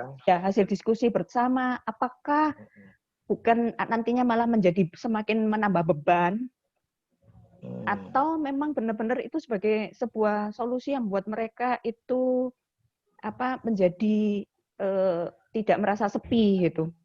Kalau biasanya orang umur segitu kan sudah masa menimang cucu ya Pak ya. Jadi kalau menurut saya bisa saja dengan cara kalau setiap merasa waktunya berkunjung ke anak. Nah, itu kan waktunya MC, ngomong cucu, Pak. Kalau dia punya lebih baik kan daripada adopsi anak lagi, itu kan tahapannya sudah berbeda ya. Karena kalau secara psikologis tuh gini, Pak. Termasuk orang menikah, itu perlu memikirkan kapan dia punya anak itu dikaitkan dengan tugas perkembangan. Jadi jangan sampai dia sudah secara fisik lemah, sementara anaknya masih membutuhkan energi yang lebih. Anaknya sudah misalnya ya, maaf ini kalau sudah terlanjur ya nggak apa-apa ya, karena terpaksa oleh keadaan, misalnya dulunya terlalu sibuk bekerja, terpaksa menikah di usia lanjut gitu. Kemudian waktu dia sudah fisiknya sudah terjadi penurunan, baru punya anak, anaknya usianya waktunya lari-lari, sementara dia fisiknya sudah tidak kuat untuk ngejar anaknya. Lah itu kan jadi problem tersendiri, Pak. Betul. Jadi lebih baik menurut saya itu dibutuhkan pertimbangan yang matang ya, kecuali kalau dia misalnya membantu adopsi tapi bukan dia yang mengasuh merawat secara fisik gitu ya, tetapi di dalam arti dia mensuplai kebutuhan anak itu, menjadi orang tua asuh untuk kebutuhan studinya dan sebagainya, nggak masalah gitu. Tapi kalau untuk adopsi dimulai dari bayi sih malah Merepotkan riskan malah gitu ya. Iya, iya. Kan malah justru nanti dia pada usia tertentu sudah jenuh. Ya sebaiknya kalau saya sih ini ya berpikiran kapan hari ada pasangan suami istri yang diskusi gitu satu dengan yang lain, kemudian mereka mau menikmati masa tua yang usianya yang sekarang ini masih midlife sih, tapi menuju ke lansia, mereka sudah menata untuk ke depan mau tinggal di mana, di tempat yang menyenangkan untuk dinikmati berdua dengan pasangannya. Itu sih lebih lebih merefresh gitu ya. Ya, tapi tergantung dari tiap-tiap orang mau ngambil keputusan seperti apa sih gitu. Ya, poinnya harus didiskusikan ya Bu ya, karena pasangan itu yang lebih tahu, lebih mengerti situasi dan kondisinya. Hanya jangan sampai justru merepotkan dan menjadi beban tersendiri lagi, gitu ya. Iya, terima kasih Bu. Nah ini ada pertanyaan satu lagi saya baca dan setelah itu mungkin kalau ada Bapak Ibu Saudara peserta mau bertanya langsung, silakan. Ini ada pertanyaan dari Ibu Ida. Saya Ibu Ida, pertanyaan saya satu. Saya mengamati mengapa lelaki yang memasuki usia midlife ada kecenderungan lebih cerewet dan ada kecenderungan lebih ketergantungan ke pasangannya. Rasanya sih saya nggak lebih cerewet ya. Nah yang kedua, saya mengamati mengapa perempuan yang memasuki saya mengamati mengapa perempuan yang memasuki usia midlife ada kecenderungan tidak sabar. Ada kecenderungan melihat hal-hal yang di luar lingkungan dirinya, malah cenderung menyalahkan lingkungan di luar dirinya. Bagaimana caranya untuk mengatasi pertanyaan pertama dan pertanyaan kedua? Jadi, menurut Ibu Ida, menurut pengamatan Bu Ida, laki-laki ini di usia midlife makin cerewet, perempuan usia midlife ini makin melihat keluar dan nyalahin di luar gitu, situasi, kondisi orang lain, bukan dirinya sendiri. Nah, bagaimana menurut Ibu Susan? Silakan Bu. Nah, setelah ini nanti saudara yang mau bertanya boleh langsung ya, saya buka kesempatan. Silakan. Ya, saya kira itu. Aduh, itu ada adzan maghrib di mana itu? Ya, kalau yang mau isoma silakan. Iya. Ya, kalau menurut saya itu relatif ya Pak yang disebutkan tadi bahwa tidak bisa dipolakan seperti itu. Itu kan namanya stereotip ya, melabel. Label pasti seperti itu atau umumnya seperti itu. Tidak selalu gitu ya. Seperti tadi kalau Pak Ferdi saya nggak merasa bahwa jadi cerewet, saya jadi malah itu, pendiam gitu. ini di midlife Bu. Iya, lanjut Bu. Itu justru menjadi lebih bijak gitu. Semakin ke usianya setelah parubaya sampai ke lansia, papa saya semakin lama semakin bijak, semakin pendiam. Justru kebaliknya gitu, kalau mama saya yang pendiam agak lebih banyak itu, walaupun tidak cerewet sih, lebih banyak ngomongnya gitu. Kalau saya lihatnya seperti itu. Jadi tidak selalu bisa dipolakan seperti itu. Tapi kalau itu seandainya terjadi, bisa pihak laki-laki atau perempuan ya, misalnya yang lebih cerewet. Berarti karena gini, kalau yang cerewet perempuan itu memang wajar gitu ya, dalam arti dari sejak awal secara komunikasi ya, secara hormon berbahasanya perempuan itu dengan hormon FOXP2 gitu ya, itu yang menyebabkan perempuan itu kalau berkomunikasinya termasuk vocabnya tuh lebih banyak dibandingkan laki-laki gitu. Yeah. Tapi semakin bertambah usia, memang ada orang yang semakin cerewet, ada yang semakin bijak gitu. Jadi kalau dia yang dulunya nggak cerewet jadi cerewet gitu, yang misalnya suaminya nggak cerewet jadi cerewet, berarti ada sesuatu krisis itu. Nah, perlu dicari akar masalahnya. Berarti ada ketidakpuasan misalnya terhadap pasangannya sehingga lalu mencerewetin pasangannya, atau tadi berubah tiba-tiba posesif, atau ada rasa kekhawatiran tertentu, kekecewaan. Nah, itu perlu ditanya kan, dikomunikasikan. Kalau tadi menyalahkan lingkungan eksternal, termasuk pasangan, orang lain, membandingkan diri dengan orang lain, menyalahkan keadaan. Nah, itu berarti karena dia ada konflik-konflik di dalam dirinya belum diselesaikan. Jadi bisa saja ada hambatan-hambatan untuk dia mencapai tujuan hidupnya yang mungkin dulunya diakibatkan dari ada faktor eksternal yang membuat dia kembali mengungkit-ungkit masa lalu, kegagalan-kegagalan itu jadi akibat dari misalnya orang lain yang berbuat jahat. Contoh nih, saya mengalami jadi ada konseling orang yang selalu mengungkit-ungkit apa yang dilakukan orang lain terhadap dia. Ya, karena dia ditipu habis-habisan sampai dia dibuat bangkrut gitu ya. Dia setiap kali dia mau melangkah maju itu selalu inget-inget itu. Dan itu membuat dia tidak bisa moving. Lalu di dalam proses konseling bertahap ya. Bertahap saya membimbing orang ini untuk jangan menyalahkan keadaan terus karena itu tidak ada gunanya. Yang bisa dilakukan untuk dia bisa untuk dia bisa mengubah keadaan adalah dari niat dirinya untuk dia berjuang kembali ya, moving itu tadi ya, untuk meraih ke depan yang lebih baik gitu, dengan ya sudah itu bagian dari yang lalu, sudah di pemberesan, berdamai dengan keadaan. Karena kalau enggak diungkit-ungkit terus ya tidak ada gunanya ya, malah membuat diri selalu kecewa, putus asa dan sebagainya. Itu makanya tadi saya sebutkan lentur ya, istilah lentur itu resilience. Jadi harus punya kemampuan beradaptasi, menyesuaikan diri dengan situasi, jangan kaku, jangan lalu merasa wah pokoknya saya mau seperti ini, jangan pakai pokokmologi ya. Jadi ya gitu Pak. Iya, Bu Susan, terima kasih. Ini ada 2 penanya yang saya beri kesempatan untuk bertanya langsung, jadi tidak menulis. Yang pertama ada Pak Henry Hutahayan dan yang kedua ada Pak Stephen Rudi Palit. Silakan mulai dari Pak Henry dulu, Pak Henry Hutahayan, silakan. Terima kasih. Selamat sore Bu Abigail Susan. Ya, sore Pak. Nah, tadi dipaparkan tentang strategi mengatasi krisis, khususnya terkait dengan coping strategi yang Bu Susan kategorikan sebagai adaptif, gitu ya. Nah, saya mengasumsikan bahwa itu yang dilakukan atau diupayakan oleh orang yang berusia parubaya.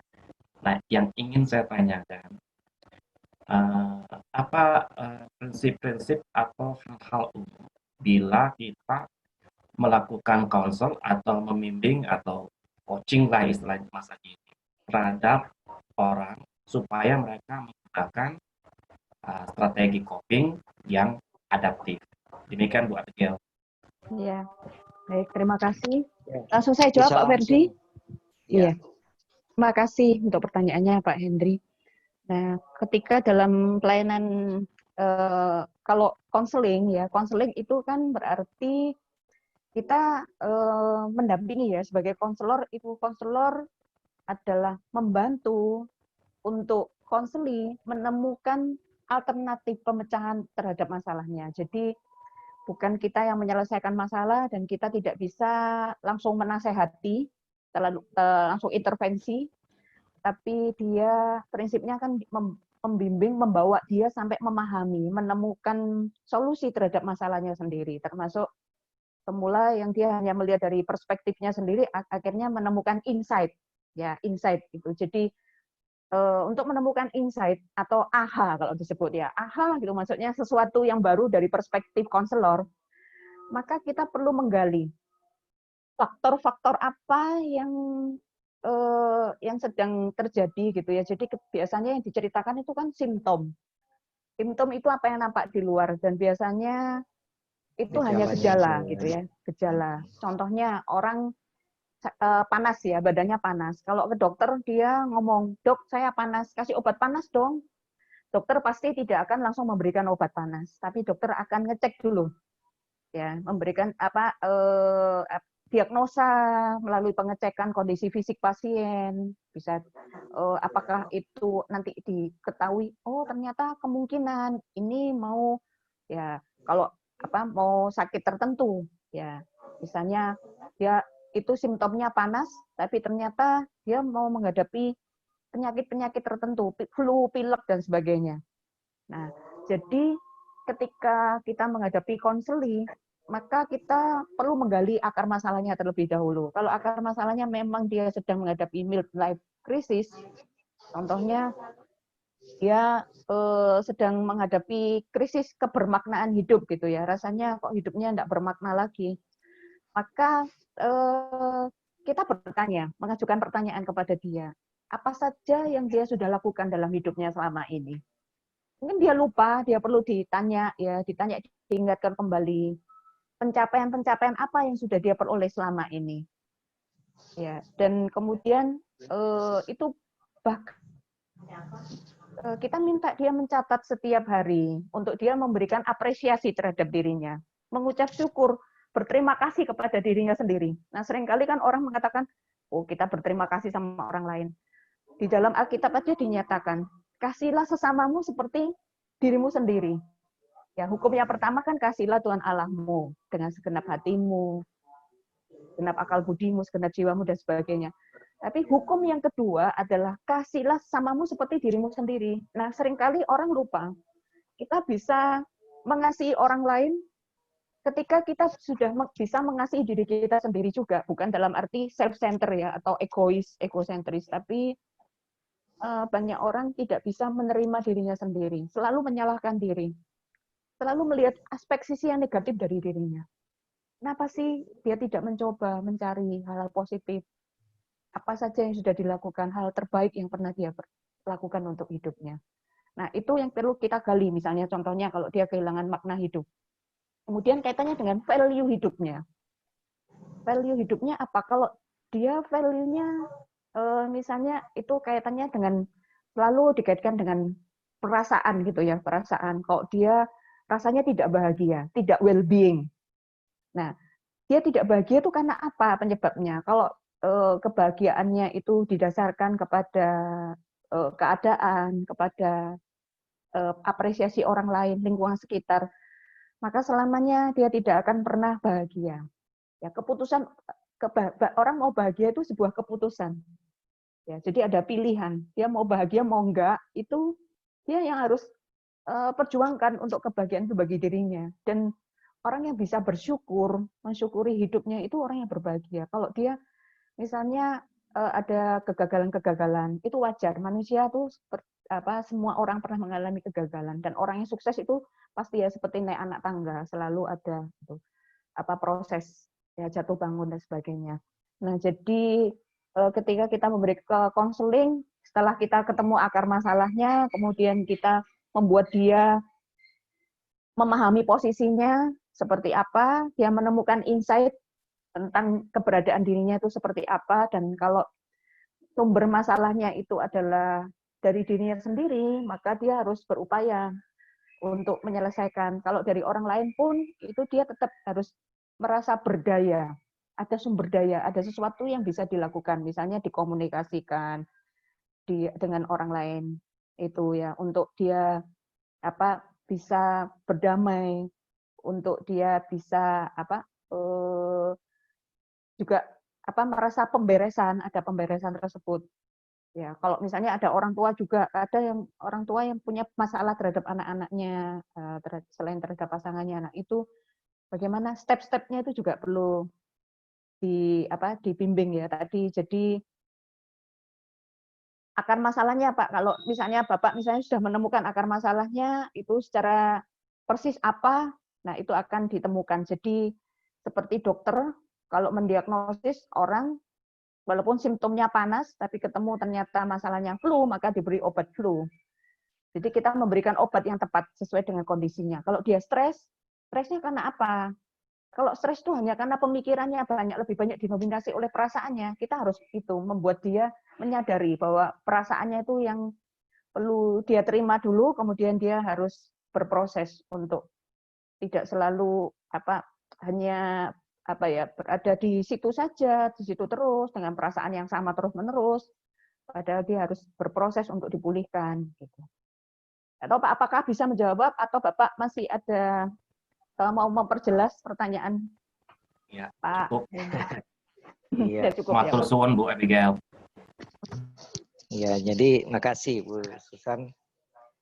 Ya, pada prinsipnya harus digali persoalannya dan kemudian diberikan alternatif solusi yang bisa diambil oleh klien itu sendiri, bukan konselor yang mengambilkan keputusan untuk klien. Begitu ya Bu Susan ya. Baik, selanjutnya pertanyaan kedua dari Pak Rudi Palit. Silakan. Oke. Baik. Terima kasih Pak Ferdinand kesempatannya. Juga terima kasih Ibu Abigail Susana. Salam kenal Bu. Ya, salam kenal. Ya. Tentunya saya juga sangat bersyukur bisa bergabung di dalam webinar Midlife Crisis ini. Karena juga rata-rata kita ikut ini adalah konselor semua saya lihat. Ya. Saya juga sebagai seorang konselor yang saat ini sedang mengajar pastoral counseling di STTRM. Nah, yang menarik Pak, ini kan merupakan suatu masa transformasi seseorang dari masa muda ke masa tua, ya kan? Yes. Yang memang dipopulerkan oleh Elliot Jacques di tahun 65. Sampai dengan saat ini banyak sekali teknik-teknik yang sudah dipakai untuk bisa menjawab atau mengarahkan orang lain agar tidak salah kaprah ketika mereka masuk ke masa midlife ini. Tetapi ada dua hal Pak Bu yang kita mungkin Ibu bisa berbagi dengan saya dengan kami semua. Yang pertama adalah begini Bu, apa sih yang paling sulit, sangat-sangat sulit yang Ibu pernah temui di saat orang memasuki usia midlife ini? Contoh kan kalau misalnya dia muda merasa tidak bugar lagi, mungkin dia bisa lari ke gym atau dia yoga atau apapun itulah, yang penting dia olahraga kalau masalah kesehatan. Tetapi apa kasus yang pernah Ibu temukan yang memang tidak bisa istilahnya dijawab dengan hal-hal olahraga atau refreshing atau apalah itu Bu? Itu yang pertama Bu, yang paling sulit itu Bu. Karena juga saya sebagai seorang pendeta kan harus mengkonselingi usia jauh di atas saya juga yang masuk umur 56 tahun ke 60 tahun ke atas, yang memang daya orang untuk berpikir tidak sama dengan ruang akademik yang ada. Contoh seperti Pak Ferdinand bilang, di tiap negara kan masing-masing orang itu berbeda. Dia ada mempersiapkan pensiun, sementara negara Indonesia tidak mengenal itu. 65 masih bekerja, 70 masih bekerja, bahkan profesor yang harusnya sudah duduk manis di rumah, masih dipakai jasanya di usia 80 dan seterusnya. Kita tidak tahu batas usia pensiunnya berapa, tapi kalau PNS kan pasti ada kan, seperti itu. Nah, jadi yang pertama itu Bu, apa yang Ibu sampai sekarang masalah yang paling sulit, yang apa bahasanya, mungkin solusinya sepertinya gampang tapi sulit untuk dilakukan ketika orang menemukan masalah di dalam usia midlife. Dan yang kedua adalah perihal tentang ini Bu, apakah yang harus disentuh ketika menghadapi orang-orang yang masuk usia midlife, yang sudah beberapa kali kita kasih jawaban dengan teknik yang Ibu punya, tapi tidak juga dia bisa pahami. Apa yang harus disentuh Bu? Kalau secara pastoral kan ada 3 hal kan Bu, misalnya kan Ibu seorang ini juga jasmani, mental, dan spiritual. Kalau jawaban pastoralnya adalah spiritual yang harus disentuh. Itu kalau dari segi pelayanan esensial pastoral. Tapi kalau dari Ibu menghadapi midlife crisis ini, apa yang harus disentuh? Itu Bu, 2 aja Bu ya. Silakan Bu, terima kasih. Pak Stephen, terima kasih. Silakan langsung saja Ibu Susan. Baik, terima kasih pertanyaannya. Bapak siapa tadi? Pak Stephen. Stephen, ya terima kasih Pak Stephen. Ya, karena saya sediakan buku, saya mencatat dulu Bu. Oh iya. Iya. Jadi karena saya ini saya kombinasikan dari pengalaman berbagai pelayanan. Karena setelah saya berkecimpung juga di pelayanan konseling dengan basic teologi dan psikologi. Nah, kemudian dalam proses pelayanan itu kan ada banyak kasus untuk midlife itu, tapi yang paling berat kalau tadi Bapak tanya gitu ya, di antaranya salah satunya adalah orang yang kehilangan pasangan hidup. Jadi karena orang yang kehilangan pasangan hidup, apalagi yang sudah kayak solid sekali gitu ya, bagaikan sudah bukan lagi dua tapi satu. Memang seharusnya kan seperti itu ya di dalam pernikahan Kristen gitu. Tapi ada orang yang sangat lengket sekali dengan pasangannya, kemana sama-sama, kemudian chemistry-nya sudah luar biasa, walaupun sudah sampai usia lanjut, itu tentu mereka tetap berproses ya, belajar. Pernikahan adalah pembelajaran seumur hidup untuk bisa bahagia, untuk bisa harmonis. Tapi ada orang-orang tertentu yang ketika kehilangan pasangan hidupnya itu seperti ya istilahnya hampa gitu ya. Dia mulai putus asa. Karena apa? Stres yang terbesar seperti tadi ya saya katakan bahwa dialami oleh orang-orang yang kehilangan orang yang dikasihi, tapi yang nomor satu itu pasangan hidup. Nah, orang yang seperti ini itu kan kehilangan social support. Ya, mungkin anak-anaknya masih suka mensupport gitu ya.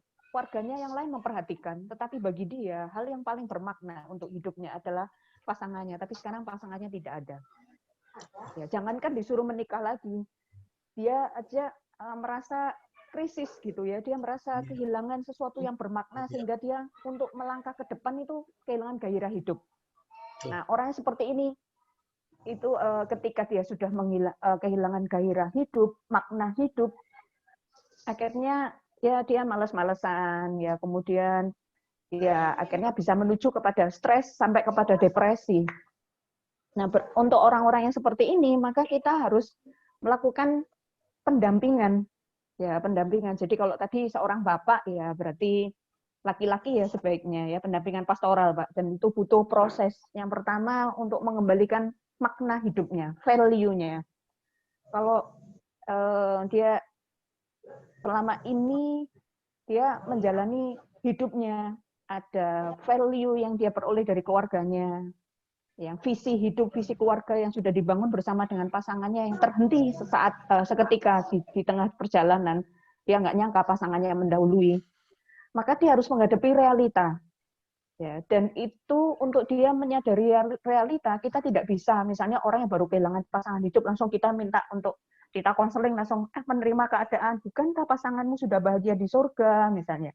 Bukankah dia sudah ini tugasnya di dunia sudah selesai, nanti ada waktunya ketemu, reuni dan sebagainya di surga. Tidak bisa ya, dia pasti akan menolak karena ada fase-fase yang harus dia lalui. Jadi orang yang kehilangan pasangan hidup, mungkin Bapak juga tahu, sudah belajar. Fase yang pertama kan penolakan. Jadi waktu dia di fase itu, maka kita harus kasih kesempatan, ruang untuk dia berada di fase itu sampai dia bisa menerima gitu. Memang kita bisa membantu untuk dia mempercepat melalui fase itu, tetapi ketika peristiwa itu barusan terjadi, kita harus tahu bahwa ketika dia menolak itu wajar. Nah, saya pernah ketemu ada orang yang kehilangan pasangannya. Itu sementara lagi duduk ngobrol ya, masalah sedang mempersiapkan hadiah untuk Paskah. Tiba-tiba pasangannya tuh jatuh dari kursi langsung meninggal seketika. Nah, bagi dia itu sebagai sebuah hal yang mengagetkan dan syok tersendiri. Ketika pasangan ini disemayamkan di rumah persemayaman, yang dia ini seorang hamba Tuhan, wanita yang luar biasa, yang sangat mandiri, yang selama ini disupport sama suaminya, dia bisa pelayanan sampai ke luar negeri kemana. Orang melihat dia seorang yang tangguh, perempuan yang tangguh.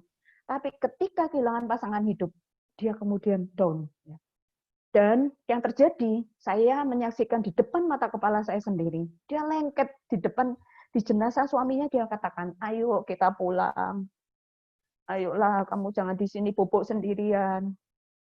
Ayo, sampai orang-orang lihat, aneh begini. Orang ada yang sampai teganya ngomong kayak gini dan sebagainya. Saya bisa memahami dia seperti itu. Dia sedang berada dalam fase penolakan. Nah, yang dibutuhkan adalah apa? Kita menyiapkan telinga untuk mendengar keluhannya.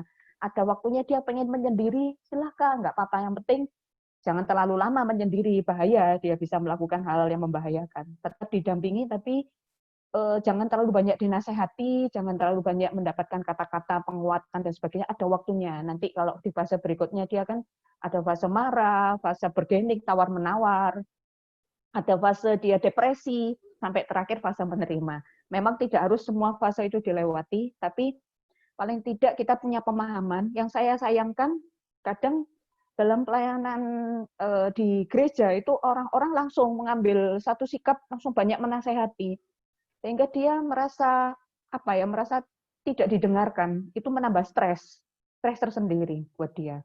Nah itu ya Pak ya. Jadi ketika orang itu didampingi melalui masa fasenya dengan kita memahami kalau sudah waktunya dia bisa menerima, baru kita kuatkan ya untuk dia. Akhirnya yang teman saya itu tadi saya tahu itu seorang hamba Tuhan wanita yang mengalami fase itu, kemudian dia sudah kembali lagi sekarang pelayanan dengan walaupun dia tidak bisa pulih secara langsung gitu ya, tapi berproses menuju pemulihan. Ya, jadi untuk dia menerima kenyataan, setelah dia menerima kenyataan, kita mendampingi bahwa dia tetap bermakna hidupnya. Dia bisa mencapai tujuan hidupnya yang berarti, dia tetap bisa berkarya. Ya, dia ketika diberikan kesempatan oleh Tuhan untuk masih hidup, berarti masih ada tugasnya yang bisa dia lakukan, dan dia bisa lakukan itu walaupun tanpa pasangannya. Nah, itu. Kemudian jadi menumbuhkan self esteem-nya. Ya. Value dalam hidupnya yang tetap tidak berubah. Kalau dia panggilannya untuk melayani Tuhan walaupun tanpa pasangannya, dia tetap harus membangun value itu sampai dia mengakhiri ya, karena ada waktunya dia juga akan berakhir gitu ya. Tuhan kan ketika kasih kesempatan berarti dia masih punya kesempatan untuk berkarya. Nah, kalau terkait dengan itu tadi yang ditanyakan bahwa bagaimana dalam pelayanan itu saya jadi tidak bisa memilah-milah mana yang lebih penting. Kalau saya bisa mengkorelasikan ada aspek spiritual, aspek psikologis, sosial, ya dan termasuk kenapa Pak? Jadi pertanyaan yang kedua itu kan pelayanannya seperti apa ya Pak tadi Pak? Jadi Mungkin bisa yang kedua diulang itu ya. kan ketika dia mengalami fase yang tadi Ibu bilang penolakan, itu kan paling sulit karena kematian. Nah, model apa yang harus kita sentuh untuk bisa dia melupakan atau penolakan ini berubah menjadi sampai tahap menerima? Hal apa Bu? Touching-nya. Jadi apa yang harus disentuh gitu? Ya. Jadi ketika dia kalau tadi masa fasenya masih dia belum tuntas ya, kita lebih banyak memberi waktu untuk mendengar ya. Jadi sehingga dia merasa dimengerti. Karena kadang kita terbawa untuk langsung menasehati, langsung menguatkan. Tujuan kita baik sih, tapi bagi dia itu bukan yang terbaik. Dia kepengen dimengerti dulu untuk menikmati masa dukanya. Jadi dia harus menikmati, jangan di-repress. Kesedihannya itu jangan ditekan. Dia harus menikmati fase kesedihannya supaya tuntas. Tapi jangan berlarut-larut ya. Tentu kalau berlarut-larut juga tidak baik gitu. Nah, makanya selama kita mendampingi, maka kita juga melihat berbagai macam hal. Misalnya kalau dia sudah malas melakukan aktivitas, malas mandi, malas makan dan sebagainya, paling tidak kita juga juga berkolaborasi ya, social support yang terdekat, misalnya anak-anaknya ya. Kita bekerja sama dengan anak-anaknya untuk membantu dia secara fisiologis, secara fisik untuk dia tetap mengasihi dirinya, tetap memperhatikan kebutuhan-kebutuhannya, makan dan sebagainya gitu, mandi atau tetapi lebih dari itu kebutuhan yang kaitannya dengan spiritual juga menguatkan dia secara spiritual, membantu dia, mendampingi dia untuk berdoa, untuk tetap mengakui bahwa kedaulatan Tuhan ya, dia tidak bisa menolak kedaulatan Tuhan. Kemudian secara psikologis, secara psikologis itu kita kalau itu bisa menggunakan CBT. Ya, ada banyak sih caranya ya. Jadi cognitive behavior therapy. Jadi bisa saja ini ya. Kalau dia secara kognitif dia selalu mengatakan bahwa wah saya tidak bisa melakukan ini karena suamiku sudah nggak ada gitu misalnya kayak gitu.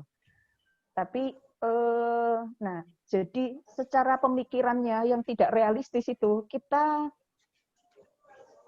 bantu dia untuk menata ulang pemikirannya tidak realistis. Apakah benar bahwa dia sudah tidak bisa melakukan apa-apa lagi?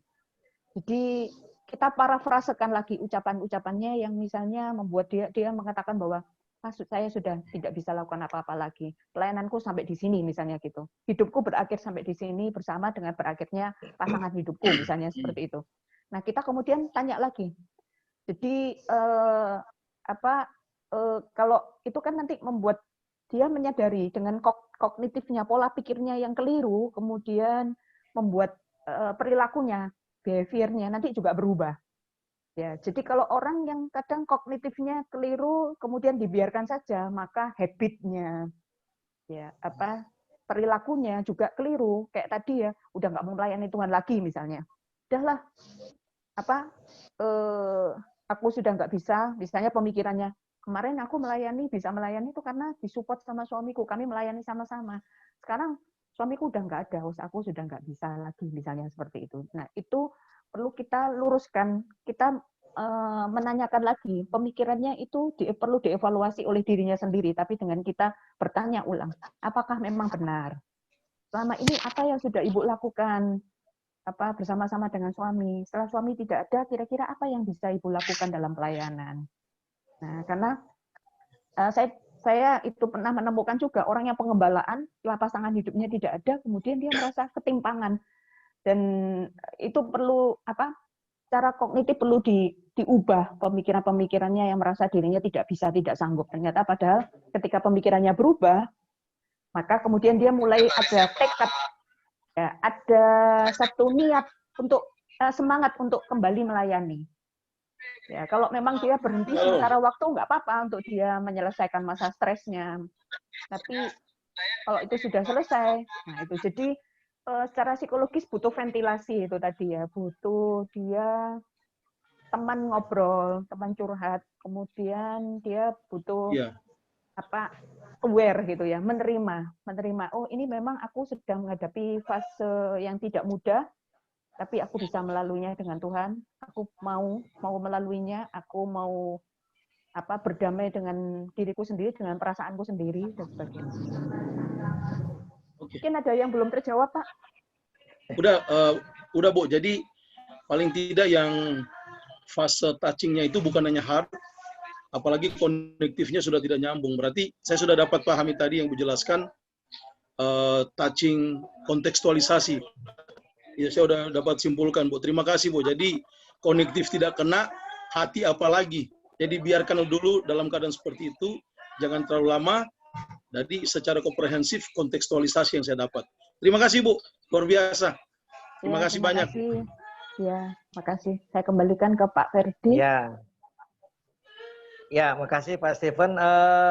Yang terakhir ini masih ada Pak Nimrod. Saya ingin Pak Nimrod cerita dulu ini live-nya seperti apa, sharing-sharingan kita, Nim.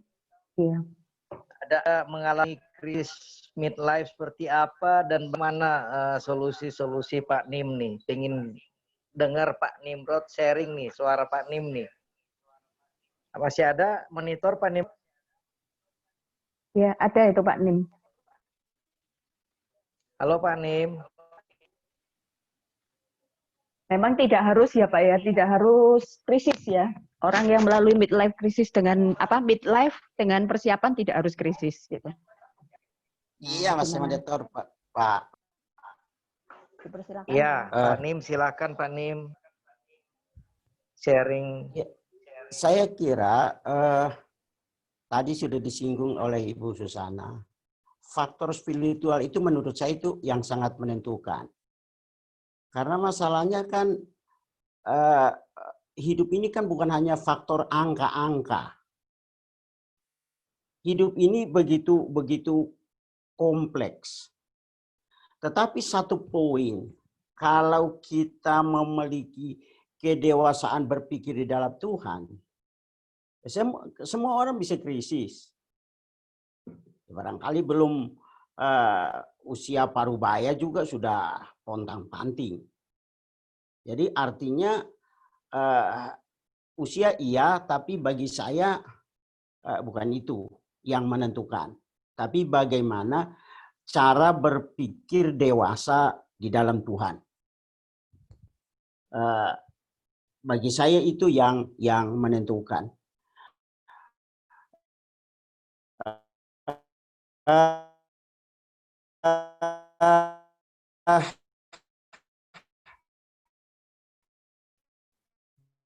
Dalam kaitan dengan Terputus-putus ya Pak. Atau mungkin di tempat saya yang terputus ya. Suara Pak Nim agak terputus-putus.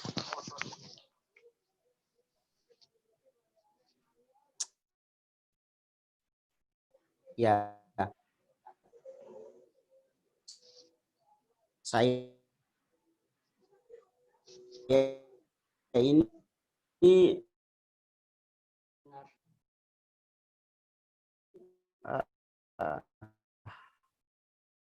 Sinyalnya mungkin. Iya, terputus-putus. Iya, terputus. Termasuk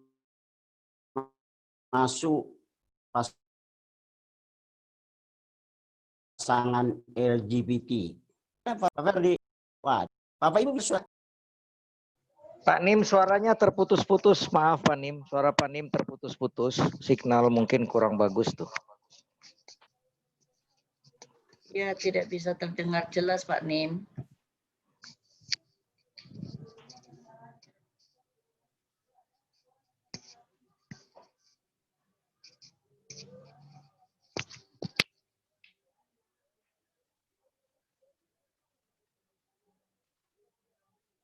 Baik, kalau Pak Nim suaranya masih terputus-putus, saya kira kita juga sudah memasuki pukul 6 sore. Saya minta Ibu Susan untuk membuat kesimpulan terhadap webinar kita hari ini. Silakan Ibu Susan. Ya. Jadi tiap orang itu akan memasuki fasenya ya sesuai dengan tahap perkembangan. Ya, ketika seseorang sampai di tahap midlife, walaupun banyak orang yang mengalami krisis, tapi ketika orang mempersiapkan dengan baik, maka terhindar dari krisis ya, paling tidak setidaknya mereduksi lah krisis yang akan terjadi. Jadi kita tidak tahu apa yang akan terjadi ke depan, tapi secara manusia kita bisa mengantisipasi, mempersiapkan diri dari banyak aspek ya, tadi spiritual, kita membangun kedewasaan rohani seperti yang tadi Pak Nim katakan. Kemudian secara psikologis juga kita melakukan pemulihan. Ada banyak aspek psikologis yang tadi saya sebutkan untuk pemulihan itu ya. Kemudian juga aspek sosial, membangun relasi juga yang relasi yang membangun, relasi sosial terutama dimulai dari keluarga, kemudian juga terkait dengan relasi teman-teman sebaya gitu atau yang di luar konteks usianya juga bisa gitu. Kemudian termasuk menjaga diri dengan pola hidup yang sehat, dengan olahraga, makan makanan yang sehat gitu ya. Kalau sudah tahu makanan yang nggak sehat sebaiknya dihindari gitu. Contohnya seperti itu. Dan itu diharapkan itu semua bisa menjadi sistem yang kita bangun untuk mempersiapkan diri menghadapi midlife. Nah, setiap fase kehidupan ada perubahan yang membutuhkan adaptasi sehingga kita menjadi orang harus belajar untuk resilience, bersyukur juga, ya lentur untuk juga berani berjuang, bukan lari dari kenyataan, tetapi menghadapi kenyataan. Dan ketika krisis itu terjadi karena ada faktor-faktor yang menyertainya, maka kita harus juga membreakdown satu persatu. Kalau tadi ada pola parenting yang salah dan sebagainya, maka kita perlu berdamai, termasuk kita belajar dari kegagalan masa lalu orang tua kita yang gagal, untuk kita mengambil hikmahnya untuk kita terapkan yang lebih baik untuk membina anak-anak kita ke depan. Jadi intinya kita bisa terhindar dari midlife crisis dan dari krisis pada fase-fase yang lain kalau kita dapat mempersiapkan diri dengan baik, ya, dengan sistem support, sosial support yang kita bangun dengan keluarga terdekat, dengan orang-orang yang kita kasihi. Itu Pak, terima kasih. Iya, masih Susan. Biasa Maaf, Pak. kita. Maaf Pak Ferdi, tadi terputus. Iya, Pak Nim. Ini juga masih putus suara Pak Nim. Iya, sinyalnya nggak bagus di sini. Iya, Pak. Baik. Kita sudah menyelesaikan materi kita hari ini. Terima kasih untuk Ibu Susan yang luar biasa menolong kita untuk memahami bagaimana menghandle di usia madya 40 sampai 60 tahun. Dan kita akan akhiri, saya minta untuk setiap Bapak Ibu Saudara membuka videonya dan kita akan foto bersama. Teman-teman yang menggunakan laptop, ini kebetulan saya pakai HP. Jadi buat kawan-kawan yang pakai laptop, Pak Henry dan siapa yang pakai laptop mungkin boleh foto bersama dulu. Silakan Pak Henry lah ya, kasih aba-aba Pak Henry. Silakan dibuka video kita semua masing-masing. Pak Henry boleh ambil gambar.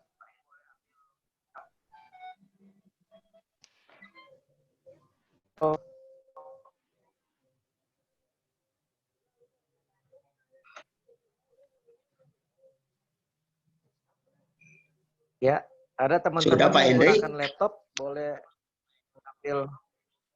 mengambil gambar dokumentasi untuk acara hari ini. Belum semua buka Pak video. Nim pakai laptop ya Pak Nim? Ya, tolong dibuka semua videonya. Pak Henry silakan. Ya. Ada dua layar nih ya. Belum semua, seadanya aja ya, nggak semua buka videonya. Layar pertama, sekarang layar yang kedua.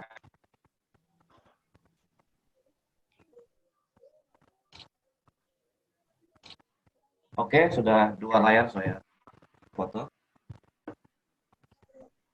Baik, terima kasih Bapak Ibu Saudara yang sudah mengikuti webinar kita dari sore tadi pukul 4 hingga pukul 6.15. Terima kasih, semoga apa yang kita bicarakan bisa menambah wawasan dan banyak menginspirasi kita memasuki midlife bagi diri kita maupun bagaimana kita bisa mengkonseling orang lain. Special thanks buat narasumber kita sore hari ini, Ibu Dr. Susan Abigail. Terima kasih untuk materinya, terima kasih untuk sharingnya. Tuhan yang memberkati. Baik, Pak Ibu Saudara, ini webinar hari ini. Terima kasih semuanya. Nanti webinar kita selanjutnya. Terima kasih. Ya, terima kasih, bagus. Salut. Sampai ketemu semuanya. Memberkati. Ya. Terima kasih. Tapi pertanyaan saya enggak sempat dijawab ya. Oh, Ibu ya. Nanti dijawab via email ya, Bu ya. Terima kasih. Via WA boleh. Iya. Nanti masih ada webinar selanjutnya, Bu. Ibu siapa ya? Ibu ini ya? Ibu Grace. Ibu Grace. Oh iya, dari Tomohon ya, Bu ya? Iya. Dimas. Salam dari Kota Dingin. Iya. Iya, Bu. Terima kasih, Bu. Pak Ferdi, saya sudah japri ya Berkati waktu sukses tadi. untuk semua. Siap. Apa kabar Ibu Mega? Baik Pak, kabarnya luar biasa. Semua baik-baik ya. Semua teman-teman. Aman, terkendali. Terkendali. Iya kan dukungan sosialnya kan kuat dan aman dah. Iya Pak, mantap dah pokoknya. Terima kasih semua teman-teman juga. Terima kasih untuk sharingnya. Tuhan berkati. Mana Mas Dwi? Terima kasih semua, Tuhan memberkati. Terima kasih. Terima kasih, Tuhan memberkati. Terima kasih buat semua ya. Terima kasih ya, makasih semuanya. Pak Nim. Makasih. Ya, makasih. sama-sama. Ibu. Ya, bye-bye. Terima kasih. Ya, makasih. Terima kasih. Andre, dadah. Jurusan, terima kasih Pak Ferdi. Terima kasih Tuhan berkati. Pak Nim. Yuk, makasih.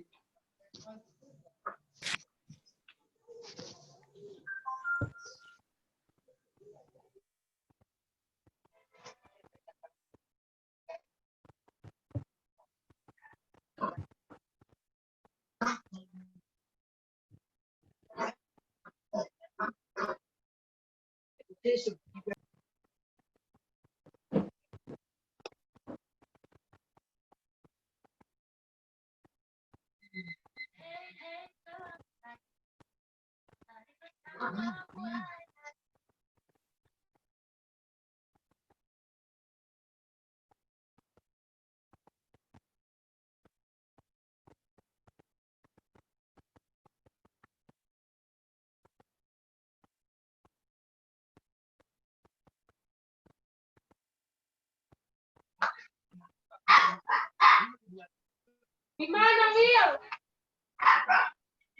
Gimana?